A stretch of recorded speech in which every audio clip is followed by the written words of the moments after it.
आप सभी का प्राचीन भारत के इस इतिहास के वीडियो सीरीज़ में स्वागत है। आज के इस लेक्चर में हम अध्याय 6 के तहत अध्ययन करेंगे और अध्याय 6 में आप आज ताम्रपाषाणकालीन संस्कृतियों के बारे में समझेंगे। ठीक है। यदि बात की जाए ताम्रपाषाण युग की बस्तियों की, तो नवपाषाण काल तक आते आते क्या हो रहा था कि धातुओं का इस्तेमाल शुरू हो गया था और धातुओं में जो सबसे पहले उपयोग की जाने वाली धातु थी वो तांबे की धातु थी। कई संस्कृतियों का जन्म पत्थर और तांबे के उपकरणों के साथ साथ प्रयोग करने के कारण हुआ। जैसे नवपाषाणकालीन स्थल जो थे वगैरह थे, वो धातु का प्रयोग धीरे धीरे हल्का सा होने लगा था, लेकिन वो मुख्यतः किस पे निर्भर थे? वो थे पत्थरों के उपयोग पर। लेकिन आगे आने वाले समय में तांबे की धातुओं का उपयोग आपको देखने को मिलेगा, इसीलिए इसको ताम्रपाषाणकालीन कहा जाता है, जिसका अर्थ है पत्थर और तांबे के उपयोग की अवस्था। तकनीकी दृष्टि से ताम्रपाषाण अवस्था हड़प्पा की कांस्य युगीन संस्कृति से पहले की है, पर कालानुक्रम में भारत में हड़प्पा की कांस्य संस्कृति पहले आती है और अधिकांश ताम्रपाषाण युगीन संस्कृतियाँ बाद में आती है। तो आपको ध्यान रखना है कि कालक्रम में भारत में हड़प्पा की कांस्य संस्कृति पहले आती है और ताम्रपाषाणकालीन संस्कृति जो है वो बाद में आती है। ठीक है। यहाँ तकनीकी रूप से इसको पहले पढ़ना जरूरी है, नहीं तो इसके टाइम पीरियड जो हड़प्पा के बाद का है उसके साथ का है। ताम्रपाषाण युग के लोग अधिकांशतः पत्थर और तांबे की वस्तुओं का प्रयोग करते थे, किंतु कभी कभी वे घटिया किस्म के तांबे का भी उपयोग देखने को मिलता है। यह मुख्यतः ग्रामीण समुदाय बनाकर रहते थे। मतलब आपको पहला पॉइंट यहाँ पे इंपॉर्टेंट मिलता है इस चैप्टर से कि ये लोग ग्रामीण समुदाय बनाकर रहते थे। देश के ऐसे विशाल भागों में फैले थे जहाँ पहाड़ी जमीन पर नदियाँ थी। इसके विपरीत हड़प्पाई लोग जो थे वो कांसे का प्रयोग करते थे और सिंधु घाटी के बाढ़ वाले क्षेत्रों में रहते थे। अब यदि बात की जाए ताम्रपाषाणकालीन संस्कृति के स्थलों की, तो आपको पहला स्थल यहाँ मिलेगा राजस्थान में। राजस्थान में पहला स्थल है बनास घाटी, और बनास घाटी में आपका आ जाता है आहार और गिलुंद। तो आपसे पूछे जाए कि आहार और गिलुंद किस प्रकार के स्थल हैं, तो सबसे पहला क्वेश्चन का जवाब हो जाएगा ताम्रपाषाणकालीन संस्कृतियाँ हैं। दूसरा क्वेश्चन यहाँ से बन सकता है कि बनास घाटी से संबंधित निम्नलिखित में से कौन से स्थल हैं। तो आहार और गिलुंद दे दे और एक तरफ कायथा और एरंड दे दे यदि आपको, तो आपको क्या टिक करना है? आहार और गिलुंद। एक ये हो सकता है क्वेश्चन का तरीका कि वो राजस्थान और उसके सामने मिलाने को दे दे, या तो आहार दे दे या गिलुंद दे दे, कि कौन सा सही सुमेलित नहीं है। ठीक है। तो आपको ध्यान रखना है कि राजस्थान में आहार और गिलुंद है। इसी प्रकार यदि मध्य प्रदेश की बात की जाए तो वहाँ पे मालवा है, मालवा संस्कृति है। मालवा संस्कृति के अंतर्गत यहाँ पे कायथा और एरंड और नवादा टोली, तीन जगह यहाँ पे मध्य प्रदेश में है। तो आपसे ये पूछा जा सकता है कि निम्नलिखित में से कौन सा मध्य प्रदेश में नहीं है ताम्रपाषाणकालीन स्थल, तो आपको ऑप्शन दे दे कायथा, एरंड, नवादा टोली और गिलुंद। तो आपको क्या टिक करना है? गिलुंद। ठीक है। तो इसी प्रकार से आपको ध्यान रखना है। इसी प्रकार के अन्य स्थल जो हैं वो आपको कहाँ देखने को मिले? वो महाराष्ट्र में भी देखने को मिले हैं। जैसे महाराष्ट्र में आपको एक है अहमदनगर और एक है पूर्णा जिला। तो जो अहमदनगर जिला है उसमें तीन स्थल हैं, एक है जोरवे, एक है नेवासा, एक है देमाबाद। तो कौन कौन से स्थल हैं अहमदनगर में? जोरवे, नेवासा और देमाबाद। ठीक है।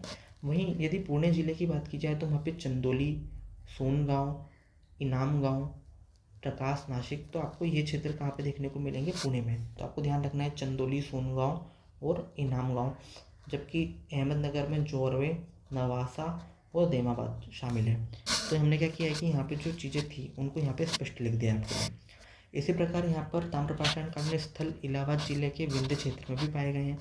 यदि बात की जाए पूर्वी भारत की, तो पूर्वी भारत में चिरांद नामक जो स्थान है वहाँ पर है, और पूर्वी भारत में एक जगह है वर्धमान।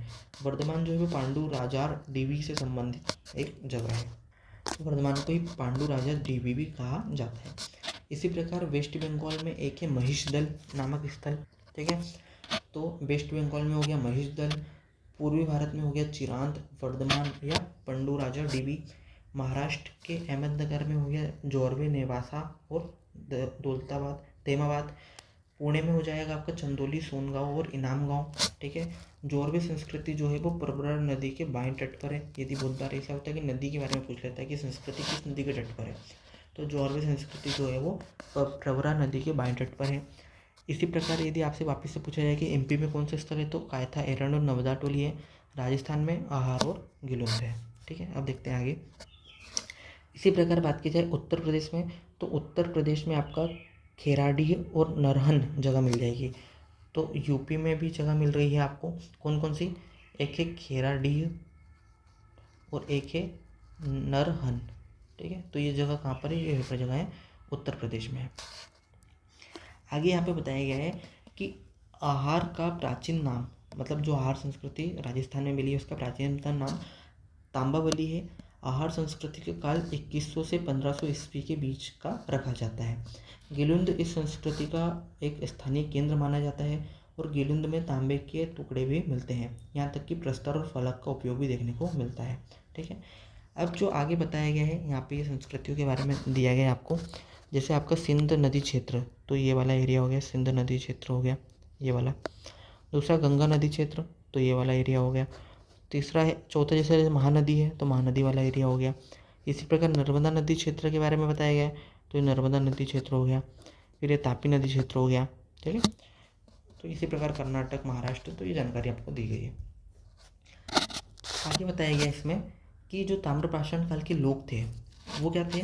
वो विभिन्न प्रकार के मृद भांडों का उपयोग करते थे।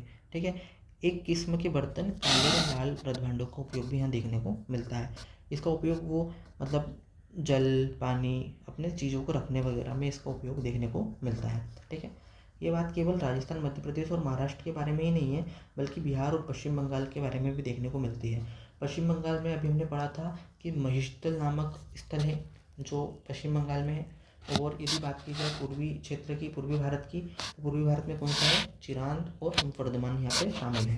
ठीक है, यदि बात की जाए तो ये विभिन्न जानवरों से परिचित थे, गाय, भेड़, बकरी, सुअर, भैंस वगैरह से, लेकिन वो घोड़े से परिचित नहीं थे जो ताम्रपाषाणकालीन लोग थे।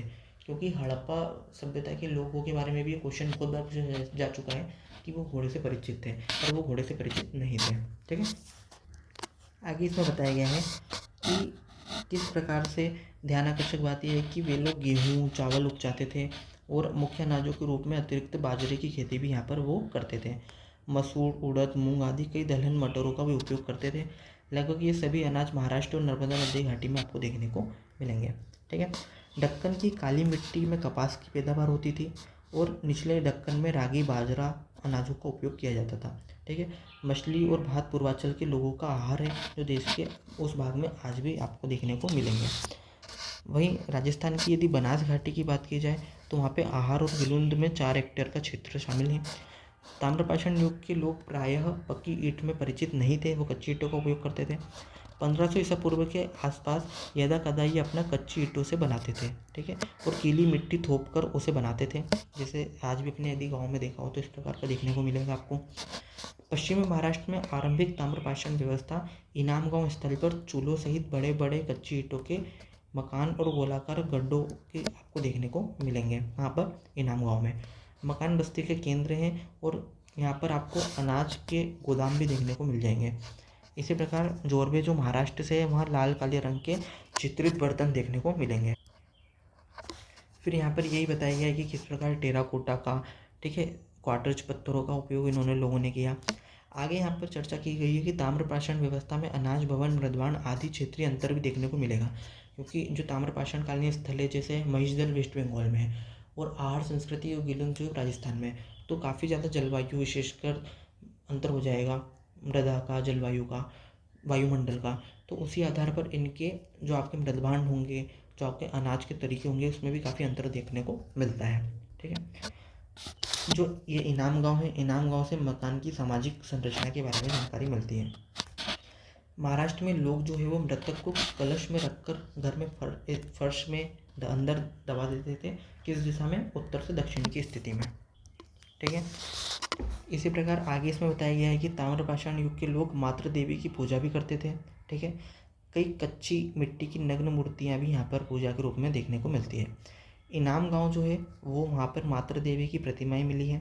ठीक है, तो यदि पूछा जाए कि निम्नलिखित में से किस स्थल में मातृ देवी की प्रतिमा मिली है, तो कहाँ आ जाएगा? इनाम गांव आ जाएगा। ठीक है, इनाम गांव कहाँ पर है? इनाम गांव है महाराष्ट्र में। आगे बताया गया है कि मालवा और राजस्थान में मिली रूढ़ शैली में बनी मिट्टी की वृषभ मूर्तियाँ भी आपको देखने को मिलती है। तो वृषभ मूर्तियाँ कहाँ पर देखने को मिलेगी? वृषभ मूर्तियाँ देखने को मिलेगी आपको मालवा और राजस्थान में। ताम्रपाषाण काल समाज में असमानता भी देखने को मिलेगी। महाराष्ट्र में पाई गई जोरवे संस्कृति में एक तरह निवासगत अधिकतम दिखाई देता है और ऊंच नीच कम होती है। कुछ बस्तियां जो 20 हेक्टेयर तक बड़ी है, जबकि कुछ केवल 5 हेक्टेयर तक है। तो ये आपको सामाजिक असमानता के बारे में सूचित कर रहा है। ठीक है, फिर आगे यहाँ पे एक चर्चा है गणेश्वर स्थल की। गणेश्वर कहाँ पर है? तो गणेश्वर स्थल राजस्थान में है। ठीक है, राजस्थान में यहाँ पर आपको ओसीपी जो आपके दूसरा मृदभांड है वो, और सेल्ट कंगन यहाँ पे है, आपको कंगन देखने को मिले हैं। हड़प्पा की तांबे की आपूर्ति कौन करता था? यदि पूछा जाए तो गणेश्वर करता था। तो ये क्वेश्चन इंपॉर्टेंट हो सकता है।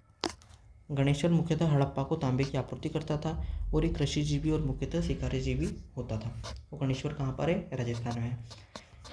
गणेश्वर एक प्रकार से देखा जाए तो प्राक हड़प्पा स्थल है। ठीक है, वहीं यदि राजस्थान में कालीबंगा और हरियाणा की बनावली जो है, आप दो स्थल के बारे में आगे देखेंगे कि राजस्थान में एक है कालीबंगा और जो आपका हरियाणा है वहाँ पे कौन सा है? बनावली है। ये दोनों स्थल भी प्राक हड़प्पा स्थल है। इसी प्रकार गणेश्वर जो राजस्थान का है वो भी प्राक हड़प्पा स्थल है। ठीक है, इसी क्रम में आपको देखने को मिलेगा कि कैथा संस्कृति जो हड़प्पा संस्कृति की कनिष्ठ और समकालीन थी। ठीक है, तो प्राक हड़प्पा स्थल में आ जाएगा राजस्थान का कालीबंगा, हरियाणा का बनावली, पाकिस्तान का कोट दीजिए, जबकि कायथा संस्कृति जो है वो हड़प्पा के समकालीन मानी जाती है। देश के दक्षिण पूर्वी भागों में ताम्रपाषाण बस्तियां हड़प्पा से स्वतंत्र रही थी। वही भारत के मध्य और पश्चिमी भागों में ताम्रपाषाण संस्कृतियां 1200 ईसा पूर्व से 1000 ईसा पूर्व आते आते लुप्त हो गई। ठीक है, और केवल जोरवे संस्कृति ही जो थी वो 700 ईसा पूर्व तक चली। मतलब संस्कृतियाँ विलुप्त होती गई और जोरवे संस्कृति का यहाँ महत्व देखने को आपको मिलेगा। अब यदि बात की जाए आगे, ये आपको एक और चित्र मिला है, गंगा यमुना दोआब से औजारों का चित्र मिला है। ठीक है, यदि बात की जाए मध्य गंगा के मैदानों में स्थित ताम्रपाषाण संस्कृतियों पर क्या ये विशेषताएं लागू होगी? बिल्कुल, ये विशेषताएं वहाँ पर भी लागू होगी। ठीक है, अब ताम्रपाषाण अवस्था का महत्व क्या है? तो ताम्रपाषाण अवस्था जलाशय के किनारे कई ताम्रपाषाण बस्तियाँ स्थापित हुई। ठीक है, इसमें तांबे को पिघलाने की कला से परिचित हो गए। तो तांबे को पिघलाने की कला से परिचित हो गए तो जिससे औजार बनने लगे तांबे के, तो पर औजार की संख्या जो होती है वो कमी मिलती है। ठीक है, आगे काले लाल मृदभांडों का भी इन्होंने उपयोग काफ़ी मात्रा में किया। देखा जाए तो नवपाषाण काल के बाद हमारी सभ्यता जो है एक प्रकार से विकसित मार्ग की ओर आगे बढ़ी। इसी प्रकार तीसरे अंक का महत्व है कि इन्होंने सर्वप्रथम ताम्रपाषाण जनों ने प्रायद्वीपीय भारत में बड़े बड़े गांव बसाए। जैसे आपने देखा ईमान गांव, ठीक है, नासिक के आसपास आपने एरिया में देखा, फिर आपने कायथा देखा, एरंडवदा टूली देखा, फिर आपने गिलुंद देखा, गणेश्वर देखा। तो इन्होंने सर्वप्रथम प्रायद्वीपीय भारत में बड़े बड़े गाँवों को बसाया। ठीक है, अधिक से अधिक अनाज उपजाते थे ये लोग। वहीं इनकी चौथी विशेषता की बात की जाए तो उन्होंने बस्तियों के और अवशेष भी यहाँ से मिलते हैं। तो आपको यहाँ पर बस्तियों के साक्ष्य मिलते हैं प्राचीन कालीन। ठीक है, जैसे आपका जो पांडु राजर डीवी है और चिरांद है वहाँ पे बस्तियों के साक्ष्य मिले हैं। फिर इनके समाधान भी प्रचलित थे और ये आंशिक समाधान जो थे भारत में फ्रैक्शनल बेरियल यहाँ पर वो भी चलता था। मतलब पश्चिम भारत में समाधान था जबकि पूर्वी भारत में आंशिक समाधान का कार्य किया जाता था। तो उसकी जानकारी यहाँ से मिलती है। अब इनमें कुछ कमियाँ थी। वो कमियाँ क्या थी? पहली कमी थी कि इन्होंने जो पशु थे उनका पशुपालन जो है वो पर्याप्त लाभ नहीं उठा पाए, क्योंकि ये मानते थे कि जो पशुओं का जो दूध वगैरह है वो उनके बच्चों के लिए है। ठीक है, तो इसको दूध को धोते नहीं थे। वहीं यदि दूसरे पॉइंट की बात की जाए तो ये केवल झूम खेती की इन्होंने। ठीक है, झूम खेती पर निर्भर रहे। लोहे के उपकरण का प्रयोग आवश्यक था क्या के लिए? स्थायी खेती के लिए। लेकिन ताम्रपाषाण संस्कृति में वो देखने को नहीं मिलता है। ठीक है, आगे पश्चिमी महाराष्ट्र में बड़ी संख्या में बच्चों के सावधान से ताम्रपाषाण की आम दुर्लभता के बारे में पता चलता है। मतलब वहाँ पर बहुत सारे बच्चे साथ में मरे हुए पाए गए हैं, दफन उनके जो अवशेष पाए गए हैं वो। तो इससे जानकारी मिलती है कि यहाँ पे पोषाहार की कमी थी, चिकित्सा का ज्ञान इनको नहीं था, अभाव था, और महामारी का यहाँ पे प्रकोप रहता था। तो आर्थिक दृष्टि से उतने ज़्यादा मजबूत नहीं थे। चौथा पॉइंट मिलता है कि ये लोग तांबे में टीन को मिश्रित करके कांसा बनाना नहीं जानते थे। तांबे से अधिक मजबूत और उपयोगी होता था कांसा, तो इनकी जानकारी इसको नहीं थी। आगे लिखा गया है कि ताम्रपाषाण युग के लोग लिखने की कला भी नहीं जानते थे, जिसके कारण उनके बारे में जो साक्ष्य उपलब्ध है वो अनुमानों पर ज़्यादा आधारित है। क्या क्या कमियाँ हैं? पशुओं का ठीक से उपयोग नहीं, झूम खेती, यहाँ पे बच्चे पाए गए हैं काफ़ी ज़्यादा, और तांबे और टीन की मिश्रित धातु से परिचित नहीं थे और साथ ही साथ लिखने की लिपि भी ये लोग नहीं जानते थे। इसमें आगे ताम्र निधियाँ और गैरिक मृदभांडों के बारे में बताया गया है। ठीक है, ताम्र निधियाँ जो है उनमें अंगूठी, सेल्ट, ठीक है, खड़क, हारपून, ये सब चीज़ें आती हैं, मूर्ति वगैरह। पूर्व में बंगाल, उड़ीसा से लेकर पश्चिम में गुजरात और हरियाणा तक, दक्षिण में आंध्र प्रदेश से लेकर उत्तर प्रदेश के विशाल भूभागों तक ये इनको बिखरी हुई पाई गई है। यदि बात की जाए सबसे बड़ी निधि की, तो वो मध्य प्रदेश के गुंगरिया से प्राप्त हुई है। तो ताम्रपाषाण कालीन स्थल है गुंगरिया भी, और यहाँ से सबसे बड़ी ताम्र निधि पाई गई है। ठीक है, इनमें 424 तांबे के औजार वगैरह पाए गए हैं। फिर यहाँ पे बताया गया है कि मछली पकड़ने, शिकार करने, लड़ाई करने तक ही नहीं बल्कि शिल्प कर्म का भी इन्होंने कार्य किया था। ठीक है, तकनीकी जानकारी प्राप्त हो चुकी थी इनको, और ये वस्तुएं खानावदेश लोगों और आदिम कारीगरों की कृति नहीं हो सकती। इसीलिए पता चलता है कि लोग स्थायी रूप से एक जगह रहते थे। एक स्थान में कई कई पक्की ईंटों के टुकड़े भी पाए गए हैं। ठीक है, तो इनकी जानकारी इस प्रकार से मिलती है। आगे बताया गया है कि गैरिक मृदभांड वाले लोग हड़प्पाई लोगों के कनिष्ठ समसामयिक थे। वे जिस गैरिक मृदभांड वाले क्षेत्रों में रहते थे, हड़प्पा क्षेत्रों में बहुत दूर नहीं थे। मतलब जो गैरिक मृदभांड वाले लोग थे वो हड़प्पा लोगों के एकदम समकालीन और आसपास रहने वाले लोग थे। अब यहाँ पे आपको प्रैक्टिस के लिए 2 क्वेश्चन दिए गए हैं। पहला क्वेश्चन है, ताम्रपाषाण संस्कृति या पाषाण युग संस्कृतियों से किन राशियों में अलग थी। ठीक है, जिसे आपको एक चीज़ अभी जानकारी मिली होगी कि इन्होंने स्थायी रूप से बसने लगे थे। ठीक है, दूसरा, यहाँ पर आपको तांबे का उपयोग देखने को मिलेगा जो कि पहले नहीं मिलता था। तीसरा, यहाँ पे बस्तियाँ बनने लगी थी। ठीक है, और लोग व्यापार वाणिज्य में जुड़ने लगे थे हल्के हल्के। ठीक है, तो आपको ये जानकारी आराम से मिलेगी। जबकि प्राचीन कालीन संस्कृतियों में आर्किटेक्ट संग्रह समाज था, और यदि नवपाषाण काल में कृषि वगैरह की भी गई तो उसकी एक सीमा थी। वहीं दूसरा क्वेश्चन आपके लिए है कि भारत में ताम्रपाषाण अवस्था की मुख्य विशेषता क्या है। भारत में ताम्रपाषाण संस्कृतियों के मुख्य स्थलों का नाम बताइए, और भारत में भूरेखीय मानचित्र में उनको समझाइए भी। ये प्रैक्टिस करने से क्या होगा कि आपको चीज़ें याद रहेगी लंबे समय तक। तो इस वीडियो में इतना ही।